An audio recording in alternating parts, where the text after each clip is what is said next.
Hello, hello, and welcome back. Welcome back to my living room. Welcome to my couch. Welcome to Self Love Friday. Welcome, welcome. Thank you for being here. This is the second Self Love Friday of 2021. Welcome back. Welcome, welcome. This week, as you may have seen by the title, we're going to be talking about choosing our experience. This came to me yesterday. Those of you who are on my mailing list would have read a bit about it if you read the love letter that I send from me to you every time the feeling comes over me, really. I don't really stick to once a week or once every second week, but what I do is I'm committed to sending out a love letter when there's a message that I should share, and that happened to be yesterday, and that sparked the theme being here, the second Self Love Friday of 2021. Let's talk all about choosing our experience. If you did read your love letter from me yesterday, then you will see that I was talking about rose tinted. I love writing them for you, so I'm so happy that you love them. I grew up hearing a lot about rose tinted lenses or rose colored glasses, and people around me, adults, would say, oh, take off your rose colored glasses. You can't just look at everything through rose tinted lenses. And so this became my positivity, my sort of natural. Adults seem to think that that was a bad idea, that optimism was maybe a bad idea. Maybe optimism was not wise or not clever. So I would often hear, oh, take off your rose-colored glasses. You can't always look at life through rose-tinted lenses. Welcome, Cherise, and thank you. I'm so glad that you love the letters as well. So this confused me because I used to like the feeling of feeling positive and I like the feeling of feeling optimistic about the next thing. And yet when people were saying, you can't always look at life through rose-tinted lenses, you can't, you shouldn't, it was really confusing for me. And obviously, for those of you who know me, I clung to my rose through a happy lens because, if you'll pardon my language, shit happens all the time. A friend of mine and I, actually a group of us at work, when we worked together a few years ago, we used to say fun and potentially brings your mood down, potentially makes you feel a bit bad, feel stressed, anxious. So for me, wearing rose-colored glasses or choosing rose-tinted lenses for my eyes is not about sticking my head in the sand. It's always going to be something that's not going according to expectations or hopes. And for me, it's definitely about how do I want to perceive that? And not only that, how do I perceive everything else? Because surely one thing that doesn't go according to my expectations, surely that can't throw off my whole picture. There must be other stuff that's worth smiling about. So, as I mentioned, hi JJ, welcome, welcome. JJ says they're awesome and often they give me a yes moment. Oh, that's so good to know. That's so good to know. So if you read last night's one, there might be a bit of repetition here, but I'm really feeling this at the moment. So I thought we could talk about it as well. And I'd love to hear from you while you're watching what you think of the idea. So for me, it's more about when there's stuff going on that might not meet my expectations or my hopes, but there is still my achievements. I was in a meeting this morning where we were discussing our greatest achievements. And what a fantastic opportunity. Think about 2 hours before the meeting. I only read the note about 40 minutes before the meeting, and I was like, oh, achievements. And so I had very little time to think about which 3 achievements I wanted to talk about. But what a fantastic opportunity, because to realize that for me, I have achieved so many things that I consider an achievement in my life that it was tough to pick 3 to speak about, my top 3. Erin, you'll be happy to know that you were one of them. I am really, really proud when I look at you as a young woman and who you are and what you do and how you live your life. I am really, really proud of me as a mom and having parented you that way. I know I was 50% of the parenting team. Really chuffed. So not go really great, but there are so many other things. So for me, my rose tinted lenses are about keeping the focus on, number one, my dreams and visions for myself, because my dreams and visions for myself. So my rose tinted lenses help me keep looking to my dreams and my vision. Number two, to keep considering the achievements that I've already made, the progress that I've already made. How far do for me through my eyes is help me see with gratitude. And that's not just about, I'm so grateful for my fancy clothes, or I'm so grateful for my big, beautiful, not so long ago, about the little things that just matter. Today I had a moment when I got into the shower this morning, and I turned it on, and it was so hot that I had to turn it down. Like, our hot water was really, really hot. And I just giggled, and I was like, oh, I love hot water. Like, those who live without hot water don't know the pleasure of hot water streaming over your skin. About 5 minutes later, I was giggling because I love ice cold water, because after my hot shower, I always have a cold shower in the morning. So I was appreciating ice cold water. And at the moment, when my rose tinted lenses that I choose to put over my eyes really, really help me with. And it's so nice that you're all interacting here.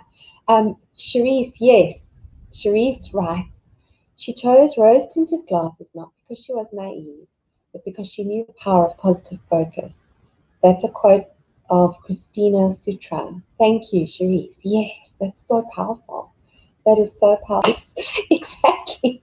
That's exactly it, Eri. Exactly. I love that. It is much in reality. Yes, absolutely. And Erin says she agrees with what I'm currently saying. Great. Good. Those are the things. So it really, really, in fact, instead of, as we're saying, it's not about denial or sticking your head in the sand. It's actually about strengthening yourself. So, as I said, dreams and visions for self, that kind of keeps you moving forward, looking at what you've already achieved, how far you've already come, and then just looking at the moment and what is, for me, that's rose.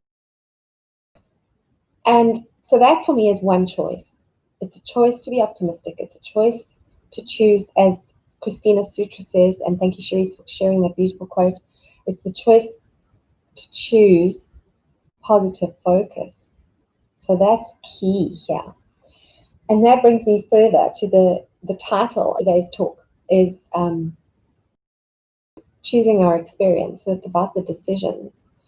So what I like to say is when I'm in prime state, when I'm in my good space, when I'm having a great day and everything feels like it's going my way, life is really going my way, thinking about my dreams for my life, my visions for my life, and then considering what daily actions and what behavior will support me getting there. Bearing in mind that the person that I am sitting here right now is as a result of 1,000,000 and more decisions I've made in my life for the last 48 years. If you just let that sink in. Every moment of every day is a decision. I've been making them for over 48 years. Positive decisions, we make millions of them every day, every week, every month, and that's what creates our reality, current and future. So, deciding to have a vision, deciding to have a plan to reach the vision, deciding to choose behaviors that support that plan, that support that vision, those are important decisions. JJ says, I think it's also important to document your current state and then have something to look back on. And then you can see how far you've actually come. So important, JJ. And I was getting there. Well done, you beat me to it. Oh, thank you. Having people like you in my life makes it hard not to look at life through different colored glasses and seeing the blessings and benefits in all situations. Thank you. And ditto. Thank you and ditto. So we do attract each other, don't we? The fireflies. So yes, to go back to what you were saying, that's where I was getting to. When we're in a good state, when we're in our best state, to document that, to note. You say document feeling. You're in that prime space, and you just know what you know, and that feeling that's so good and so powerful. Writing it down is a way for you to be able to then go back and you go, when was it good? Because we all have days, like I said in my letter to you yesterday, we all have days, well, most of us have days where we just wake up and it feels like we can't. just that I don't think I can do this. Don't think I can do this. And where our body feels heavy, our mind feels sluggish, there is just maybe too much going on. We all have those days. I know there are some people who claim those days, and I really, those people are like unicorns. To be fully carefree, I've had days. And, you know, maybe it's chemistry, maybe it's internal, maybe it's external. There are so many factors. But when you have that day and you've documented the opposite day, you've documented the good side about the behavior and the actions that will support into that dream, and how you felt when you have lists. I have lists of, if I do this, that's the result I get.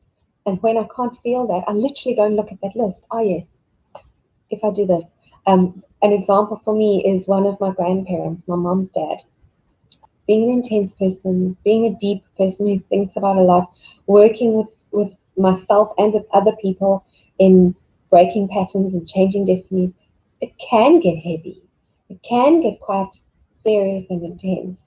So at the moment, I'm focusing on trying to cultivate cheerfulness. And so what I've written down, what I've documented, JJ, vocal and band.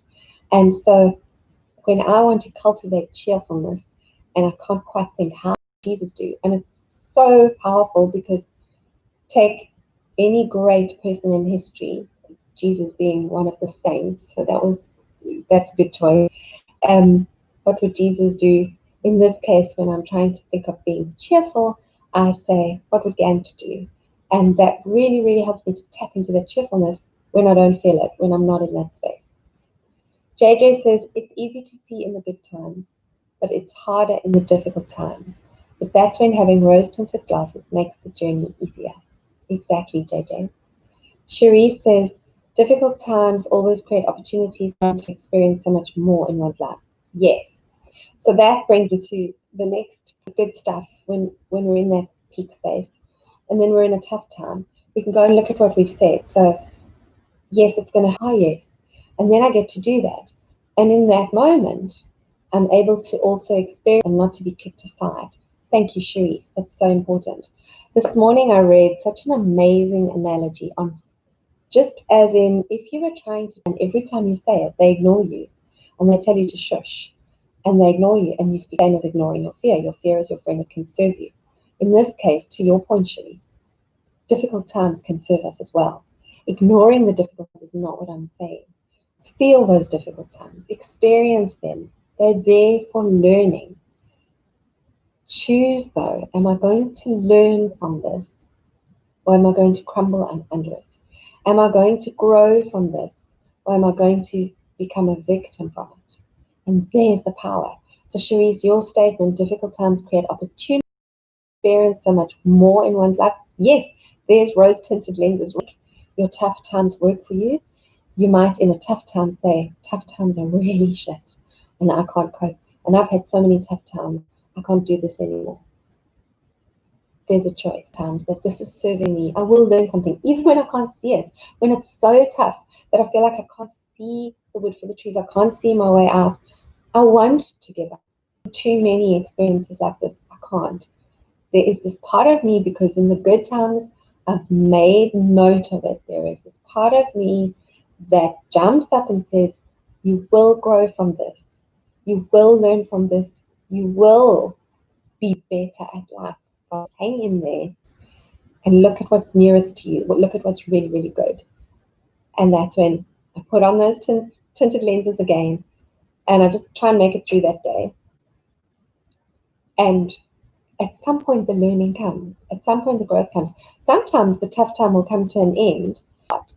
That's what I learned. Look who I am because of that tough experience. And there's the choice. Thank you, Cherise. Thank you, JJ. Visit the tough times, but don't unpack. I remind myself of that. I love that, JJ. Absolutely. There are dark rooms that we need to go into sometimes. But as you say, there's no need to unpack and live there. There's no need to unpack and live there.